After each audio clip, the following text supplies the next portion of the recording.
I'd say there's about a 70-75% chance that we're sacked before Christmas.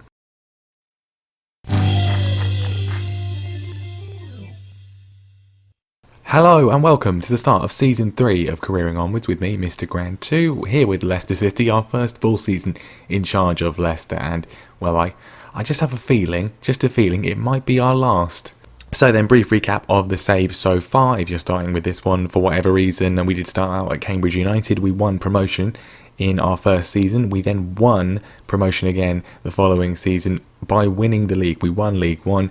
We started off the season in the Championship with Cambridge. It went really well. We did leave with the side in the playoff places to take over at Leicester City, for whom the season was not going very well at all.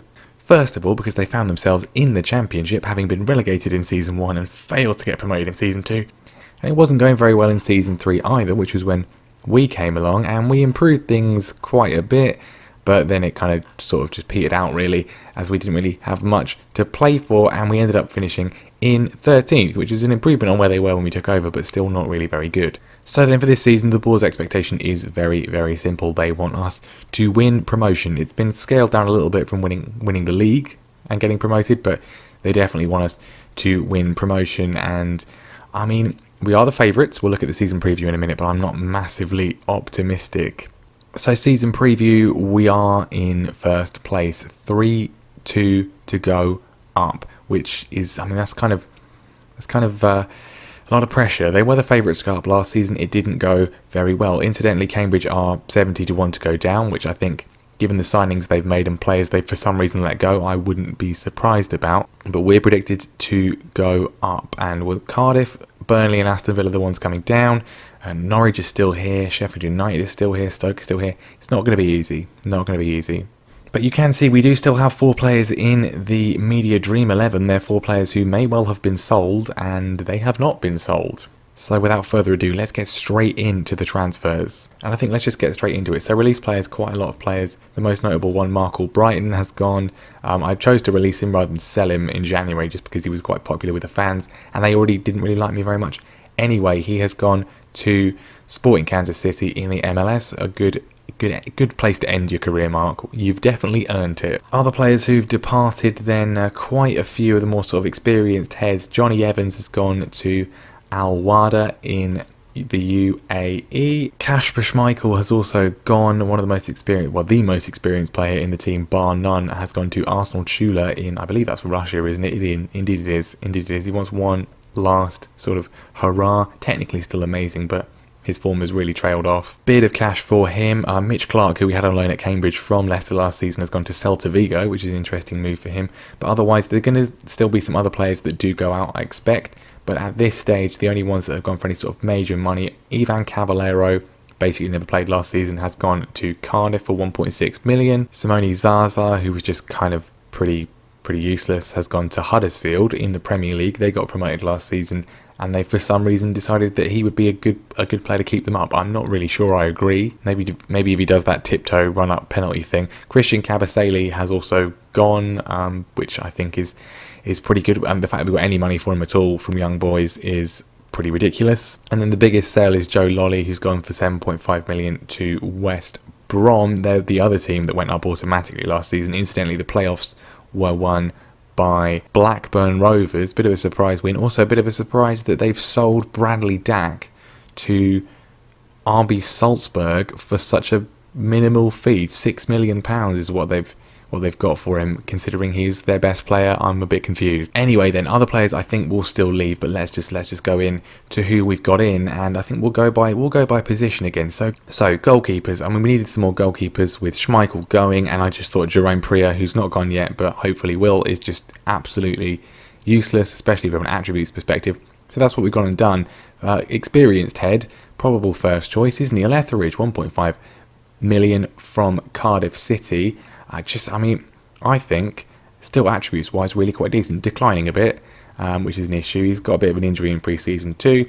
Physically still very good, not the best in terms of kicking and passing, but in terms of basic goalkeeping stuff, reflexes, one-on-ones and handling, I think really quite decent. There wasn't a plethora of options that we could afford financially. We just don't really have that much money to spend, but we have brought in as a backup and indeed potentially a first choice if need be. A man I can trust between the sticks, and I definitely do trust Callum Burton. If you've been watching since the start, he has been with us since the start. One of three players really at Cambridge United who came with us all the way up from League Two into the Championship and never lost his place in the starting lineup. Didn't have the best first season, but as soon as we got to League One, he became absolutely sensational. Really nice attributes for a goalkeeper. He's pleased to have joined Leicester, and we're pleased to have him here. Just the absolute cut price, 150k. Give a bit of money to Cambridge, which is nice for them, and a good move for Callum, I think. Nice to have someone that I know around the place, you know, someone I can have a bit of a chat with, go out bowling with. Anyway, then other positions, let's go. So fullback, we were pretty decent anyway. We've still got Ricardo Pereira. He's still here. No one's actually put a bid in for him. We bought Charlie Taylor in January, and now we've got Nicola Maru on loan from Sampdoria to sort of be a backup rotation with him, playing quite a lot of money for him in terms of a monthly fee, but just he's pretty well rounded, pretty decent. The board didn't want to sign him because he didn't go with the philosophies, and I said, can we sign him? And they said no, and then he just signed anyway. So I mean, that worked out well for them. Central defence was definitely an area I wanted to improve on. Mustafi is still here, but he will hopefully never play for the team again. Soyuncu is still here as well, and he's decent. I'm going to probably keep playing him, but if not, we've got a replacement for him, and definitely a replacement partner for him. We'll start with James Tarkowski. £2.6 million from Burnley is, I think, an absolute steal. I mean, he's got everything you want. Concentration, heading, marking, passing, tackling, positioning. We signed him for Chelsea, and he didn't really get much of a look in, but for us, I think he could be really good, and it's just a bargain price. Apparently, my coaches don't rate him very well, and he didn't play for Burnley at all last season. I don't know why. Why are you not playing him? He's really good. And it's a similar situation with the other defender that we've signed. Adam Webster has cost us just 3.8 million from Ulsan Hyundai in South Korea, where for some reason he's spent the last 3 years-ish of his career. Joined Brighton for 18.5 million, of course, in real life. Has had a fantastic start to life at Brighton in real life. Played pretty well for them. Then in the January, despite playing basically every game, they sold him to Ulsan Hyundai in South Korea for £7 million worth of loss. He's stayed out there ever since, and he's done pretty well by all accounts. And then we snapped him up for 3.8 million. Absolutely baffling career, absolutely ridiculous, but I think he could be pretty sensational for us, whether it's alongside Soyuncu or alongside Tarkowski. Midfield then is definitely an area where we needed to bring in quite a bit of depth, and I think we've done that. We'll go to the one we spent money on first. Alexis Blin from Amiens for £3 million. I think it's a bit of a bargain. Lots of nice, well-rounded attributes. Can play in box-to-box and in deep-line playmaker too. Good passing and vision, good work rate, tackling, marking, everything I want from a midfielder. Maybe could have a bit higher dribbling, but 10's not too bad. Finishing of 5 is a bit of a concern, as is long shots of 8, but everything else nice and well-rounded, especially for this level. And then again, I think another bit of a bargain, Benny Banagimi on a free transfer from Everton. Not the craziest, but again, decently well-rounded in terms of his technicals and in terms of his more defensive technicals. Pretty decent mentals and physicals as well. Can play in really all three of the positions that we use. Just a very solid option, and to get him for such little money in terms of fee, well, no money in terms of fee, and then at a very low wage, is quite nice. And then finally, Oliver Skipp on loan from Tottenham Hotspur. Pretty similar. Not much in terms of wages, no real other financial cost. Good squad option to have. So I think we're looking a lot more strong from a defensive standpoint. How about from an attacking standpoint? Needed some new wingers. They didn't really perform very well last year. And we have got 2 new wingers on loan who I think are going to do, well, potentially going to tear up the division. First one, Francisco Trincao, bit of an FM favourite in recent years for many people. He's naturally left-footed, great dribbling, great finishing, composure's pretty good, crossing's good, technically fantastic, vision is really good too. Not the quickest, but not exactly slow. I think could be sensational. On loan from Watford, pretty minimal wage as well, not too bad at all. And it's a similar situation on the other side. Reece Nelson joins us on loan from Arsenal. Very similar player in a lot of ways. Finishing is good. Also crossing and dribbling. That's what I really like. That's what I'm really looking for in the wingers that we need to have for this system to really flourish. We had it at Cambridge with Sam Greenwood. We had it at Cambridge with Dennis Politic. Players that are good at scoring, but also good at creating too. Reece Nelson is a lot quicker, and I think, again, on that right-hand side could be really good. He's going to miss the first game, got a bit of an injury in pre-season, but shouldn't be out for too long. We've got players in who are hungry, they're young, they want to prove themselves, and there's no better way to prove yourself than getting Leicester promoted back to the Premier League. Goals potentially could have been an issue. I was a little bit concerned about that. We have, of course, signed Paulo Felicio, who we mentioned in a previous episode. He has joined us on a permanent deal, 1.2 million from Rio Ave. Looks really good, actually, at the age of just 18. Could play quite a lot this season. Physically amazing. He's so quick. That could be pretty sensational for us. And if not, then potentially the jewel in the crown. We still got Iheanacho. We still got Josh King as well, although I'm going to mainly play him as a left winger. But Sebastiano Esposito, one of the most exciting wonder kids on the game this year. Maybe this save is not his best roll of the potential ability dice, but he still looks really, really, really good. 14 finishing, 14 composure, fantastic physicals, 16 determination, like that as well. On loan from Inter Milan, just his wages, no fee whatsoever. Could be pretty good for us this season. 3 goals in pre-season in a late second half hat-trick against Blythe Spartans. So not quite the calibre he's going to be facing the rest of the season, but hopefully a sign of things to come. And I think that's just about it. 19 million brought in, 14.25 million spent. Obviously, the board are concerned about finances. We did see last time they had to inject quite a lot of cash, but 51 million in the bank at the moment isn't too bad at all. How's the old projection looking? Not good. But what do you think of the transfers? Let me know what you think in the comments below. I think it's decent. They could, as I say, there's still going to be some players going out. We might need to replace some of them depending on who it is. If we get a massive bid for one of the guys that's sort of still here from the Premier League days, then, well, we might need to think about selling them. We did have a bid for Soyuncu, but I just rejected it. He's not bothered about leaving. He's quite happy here. Probably likes his house, likes the area. Doesn't really want to look for a new house anywhere else. So I think we'll probably be all right. I hope we'll be all right. Let's briefly touch on Denmark. We've not mentioned that since we mentioned that we've taken over, because we've only played 3 matches. Friendly against Liechtenstein, just a bit of a tune-up. But in the UEFA Nations League B, Group 3, which is a bit of a mouthful, we've won our opening 2 matches, beating Israel 1-0 and then Ukraine 2-0. Both really quite solid, good performances. Pretty much in control in the group so far. I mean, still a few games to go, but it would be nice to get promoted up to Nations League A for next time out. Anyway then, we are going to play our first match of the season. It's at home, which is nice, against Reading, who we lost to both times last season. Only one of them was our fault though, so that's some sort of credit we can take from that one. And the team then, this is how we're going to line up for this opening game. Not sure who the best team is, who the best selection is. Still got, as I said, quite a lot of players who are probably going to go. San Jose, Pryor will probably go, maybe even Eze as well. Corchia, we'll have to wait and see whether we get any bids in for any of them. I'm not going to necessarily make anyone unhappy.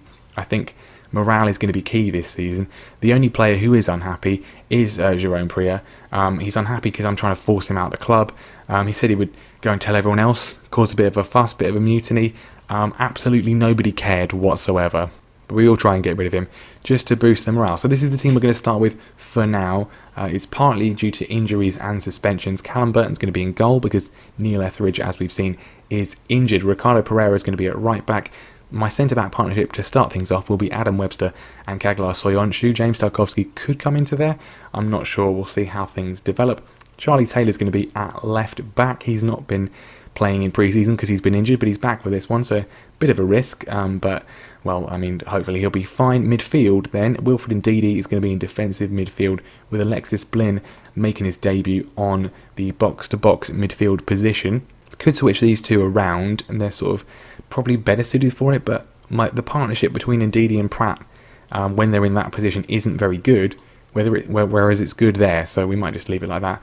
Pratt, of course, is going to be in the Mazzala role. Trincao is going to be starting on the left-hand side with Keita Balde on the right. Reece Nelson, of course, is injured. And then Kelechi Iheanacho, who scored a couple in pre-season, gets the nod up front to start with.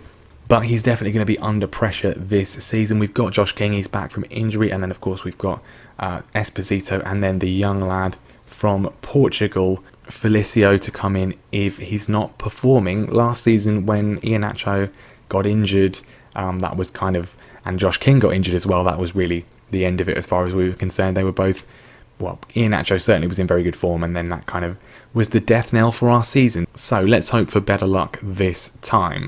Trincao can be number 9. Hopefully that will be some good motivation for him. So Reading, well, they're going for 3 at the back. Not massive amounts of new signings. They've got Hesse. Not on loan either. They've got him on a free. Well, they had him on a free last season. He played 42 games and scored 16 goals. I honestly don't remember that. I'm sure I would have noticed that before. But they have got Alex Vidal, formerly of Barcelona. He's 32 now, but still probably relatively good. So then, let's fire them up for this season. We owe Reading, that never really works. I expect to win today. We're going for that, going for some passion. I expect to win. No reaction except for the fact that Soyuncu looks stressed. That's not a good sign. We are predicted to win the league. That's not good when one of my centre-backs is stressed when I tell him to win a home game on the opening day of the season. Okay, I mean that's not great really. The players do know that we're supposed to win the league. I have told them and they were all fine with it. So don't know what Kaglar's up to, but he's not feeling very happy. Now obviously the form last season towards the end of the season was pretty diabolical. We need to hit the ground running this year, otherwise we will be unemployed probably before Christmas. Here's the first highlight of the campaign. Charlie Taylor chucks the ball in. It's come to Trincao. Tricky run from him. Fierce shot. Saved by Joel Robles in the Reading goal. That was a good early highlight. Corner though comes in. Iheanacho can't quite get it. It's come to Dennis Pratt though. It's not quite over yet, but now it is. Our pitch is still, I think, really big. But I spoke to the groundsman. Apparently this is the standard size, which I'm not really... I don't know why it looks so big. Wilfred Ndidi has started off the season in fantastic form there. He was in the defensive midfield role. He probably shouldn't have been. Getting himself sent off. I mean, what is this? The 36th minute. Great work, Wilfred. That's why no one wants to buy you, because you do things like that. Oh, well, it was a bit of a positive start, but that's kind of ruined that one. We're going to take off Balde and we'll bring on Benny Banagimi. He's versatile, pretty solid. He can go there, and we'll put Blin back in the defensive midfield role. That's kind of left us in the lurch a bit, hasn't it, Mark? As he says in his instruction there, not good at all.